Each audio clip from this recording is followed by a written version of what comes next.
Goes to the bathroom 10 times a day and never wipes his ass. Instead, he wadded up the paper into little balls, wet them, and then squeezed out the excess water. Then he puts glue on it to keep it in shape, and then he wraps it in paper. And then you squeeze and knead it. A key to the jailbreak is made. As the guards uncuffed him, he slipped the paper ball into the lock, so he could push the window open from the inside and access the electronic lock on the outside. But how could he get the combination? Smart Matt took one look at the milk carton in his hand and figured it out in a flash. He flattened it and unfolded the whole thing. Then he used a spoon to pick out the wax coating. Then he stuck it on the combination lock when the guards weren't looking. That way, they'd leave their fingerprints when they entered the code. The location of the fingerprints will tell us which 4 buttons were used. After trying them one by one, the cell door was opened. But it wasn't enough to get out. He had to fulfill 2 other requirements. First, he needs to know the guard's movement pattern to find the gap. The second was to be met by someone outside. Although the prison seems to be well guarded, there is an Achilles heel. The solitary confinement cell here is next to an unguarded fire garage. Then Matt deliberately picked a fight with someone so that the prison guard would lock him up in the solitary confinement cell. Once inside, he took a closer look at the staff and realized there were only 2 guards,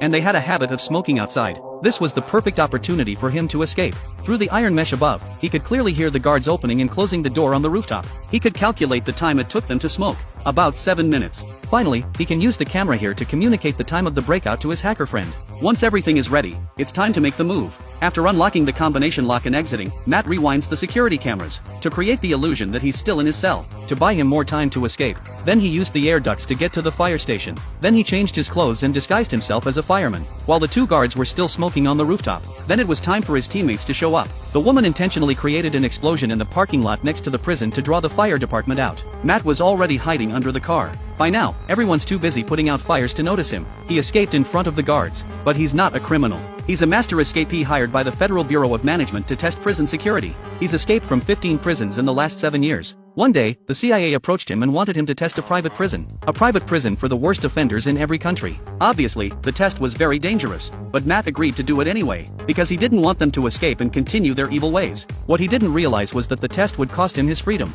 Soon the day of his capture arrived. The CIA had prepared a new identity for Matt and a code word to communicate with him. As a precaution, his men planted a tracking device on Matt. But as soon as he left the house, he was attacked from behind with a stun gun. Before he knew it, he was in a car. They found the locator with a metal detector and removed it with a knife. Then they gave Matt a shot of anesthesia and he lost consciousness. When he woke up again, he was staring blankly ahead, because he'd never seen a prison like this before. The suspended glass cells gave the prisoners no privacy. With masked, gun-toting guards, he couldn't find a single flaw. To make matters worse, there was a 360-degree surveillance camera in the cell. The security was so tight, Matt was discouraged. So when he met the warden, he gave the code word to retreat. He thought he'd be released. But the warden ignored him and told his men to keep a close eye on him. That's when Matt realized he'd been tricked.